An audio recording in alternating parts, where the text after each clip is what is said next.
Hi, how are you all today? Today we're going to look at charms, how I use charms for casting, and my charms, my tarot in a tin. So let's not wait around. Come on, let's go.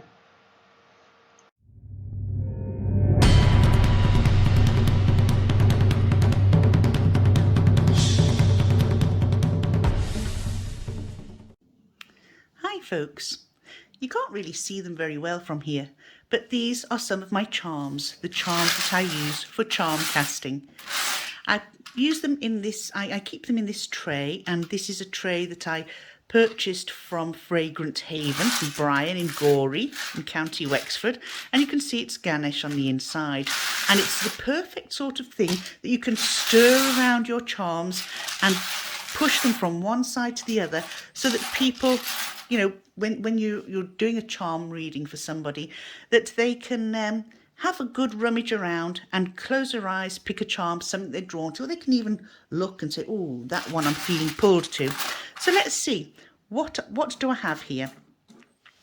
I thought I would do this on charms today because some new charms arrived, and I thought, I've never really done a YouTube about my charms. So please excuse the wobbly camera. I'm using my phone because I felt that this is one that you have to look at from above. So I keep 2 dice in with my charms. Well, why do I keep dice in here?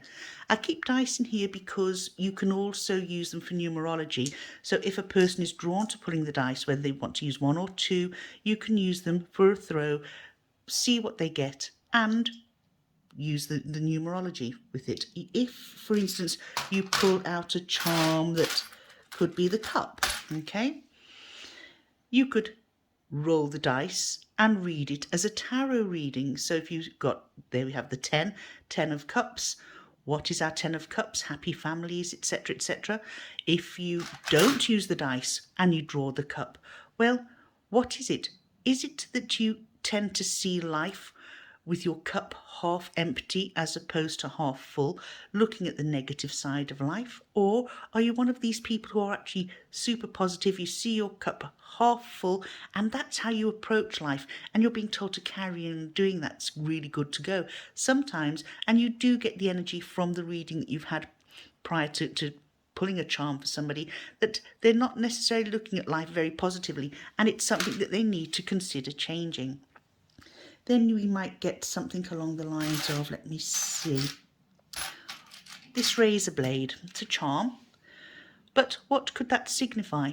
Well, this signifies cutting ties. Anything in the charm sections here, that whether they're scissors, swords, blades, it's cutting ties to negativity, possibly cutting ties to toxic relationships, possibly cutting ties to a particular employment that you want to move on, time to go, it's served its purpose, and now you want to explore the world in your way. So it's all about cutting out what no longer serves its purpose. What is the point of the dream catcher? This is quite significant for me. I actually have a tattoo of a dream catcher on my arm, and to me, when I pick this up for other people, it's what's keeping you awake. Pretty much like the 9 of Swords. What is keeping you awake at night? What is it that you need to address so this dream catcher can do its job, catch those nightmares, and you give it a shake out the window and get rid of them. Deal with whatever it is that's causing you to have a restless night, feeling uncomfortable during the day, anything that has you feeling negative. It's time to address them so that you can get rid of what is causing you any form of upset or bother. We've got a little wizard's hat here. Now look at this, or a witch's hat, whichever way you want to look at it. This is believe in your own magic. All of us create our own magic through the way we address life. If we're going to look at the negative, if we're going to look at things that, well, why does this always go wrong? Why me? And you're going to have that sort of woe is me attitude. You're going to attract negativity. Face life in a positive manner.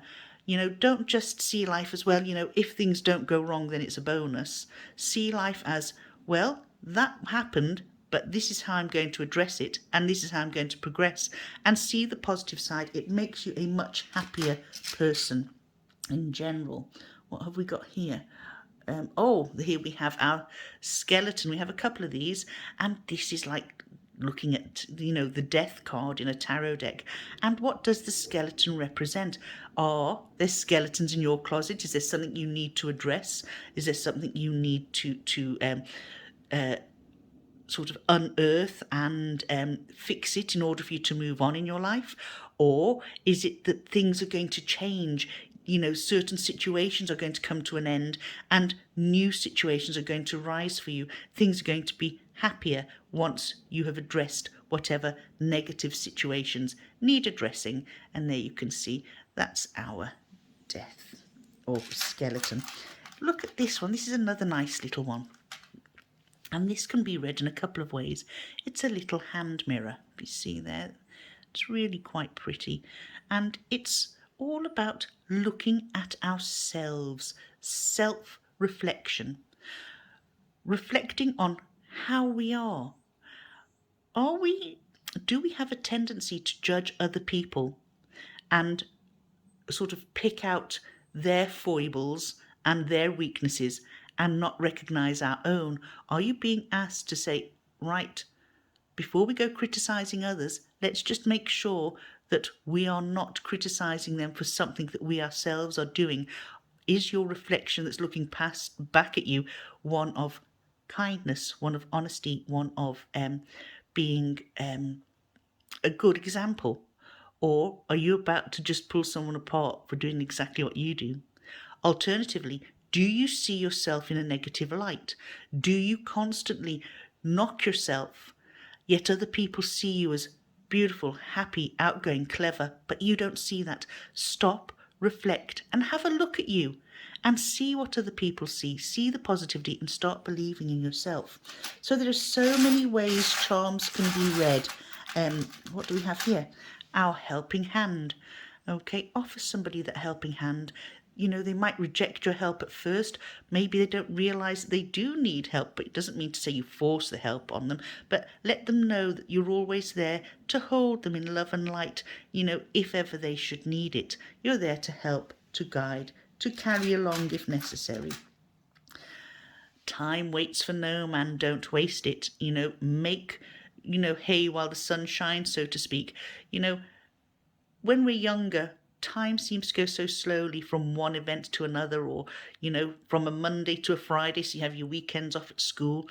And, it's surprising as we get older, the years fly by, that, we once saw ourselves as young, carefree, happy, and out to get everything when we were in our fool stage of life and just heading off and heading out. But remember, time waits for no man. So if there are things you want to do, do them before your time runs out. Okay? Don't be afraid of taking steps for you. Don't be afraid of doing something you've always wanted to do and then saying, oh no, I daren't, I haven't got the time isn't right. If you're going to have that attitude, time will never be right.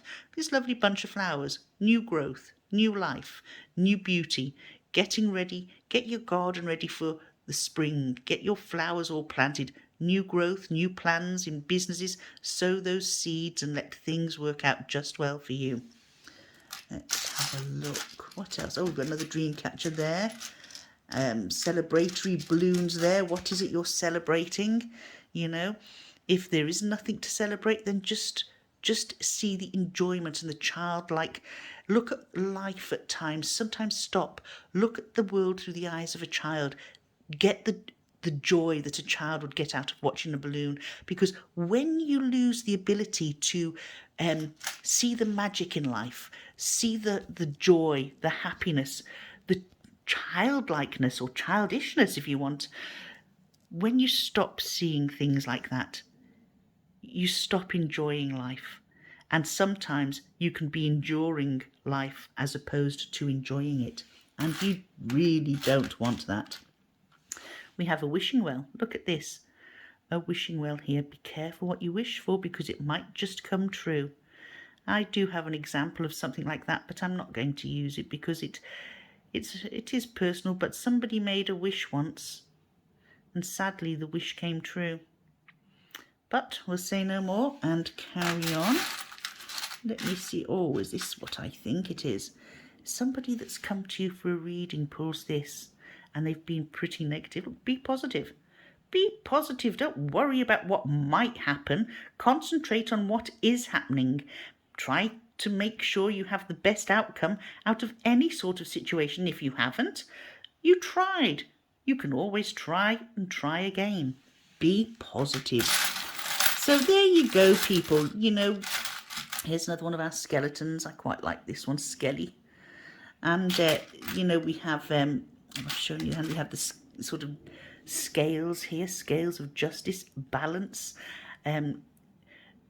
enjoying life, but working too. So you've got an equal amount of work and play, rest and activity, you know, an equal amount of things so that you're living life to enjoy it for you. What have we got down here? Here we go. Look at the jigsaw puzzle. What's that missing piece of the puzzle?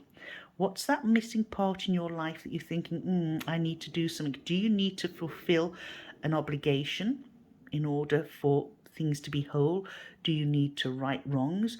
Do you need to take up a hobby or an activity to keep you busy, to stop you feeling bored and fed up? Or is there something that you want to do for you just to give yourself that sense of fulfillment? So that's how I use my charms, okay? I have about, I'd say, 100 charms in this dish. I prefer them in a bigger dish as opposed to a charm bowl because, as I've shown you, you can, you know, sort of move them all around. You can pick them out, you know, and it's a nice little activity. And, you know, when you're doing a tarot reading, it closes a reading down really nicely. And 9 times out of 10 on a more positive note. So, folks, that's what I do with my charms. Oh, I nearly forgot. I think I might have shown this before on one of my other videos, but this is tarot in a tin. And this is all, these are all little charms that represent the tarot. So we have our tower. Oops, there's our tower there. I can get that out of there. You know, so we have 22 of the major arcana. Then we have 1 wand, 1 sword, 1 cup, and 1 pentacle, with which we use this dice. Now, when I purchased this dice, these numbers were quite clear. Were clear that you couldn't see them. You know, you had to sort of tilt your dice to have a look at what it was. So I took a very, very fine marker, permanent marker, and I just wrote in on what was on the dice. So you can see that there. So you throw the dice, and if it's how I do it, there's a little squirrel in here. Okay, you have that happy squirrel. So I use my little squirrel as a marker. And if I have another mat that I use, the squirrel's put down, and then I just toss out what's on in the tin here.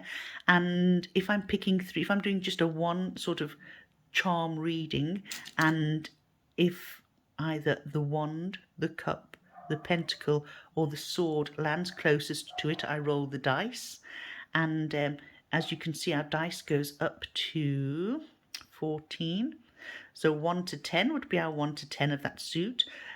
12, 13, 11, 12, 13, and 14 would be our page, knight, queen, and king. And that's how I would read that. If closest to the squirrel, we had the star. That would be our star card. I wouldn't be using the dice then. I would read the attributes of the star card in the tarot. So that is how I use my beautiful little set of tarot in the tin. I don't mix them with this because I use this as a different thing altogether. That's just like carrying around a mini tarot deck with you. And there we go. That's it. Those are the charms I use. I hope you've enjoyed this. I hope it hasn't been too wobbly for you. Take care. Thanks for watching. And I might do another one on charms as I fill up my collection. Take care, everyone. Stay safe. Bye-bye now.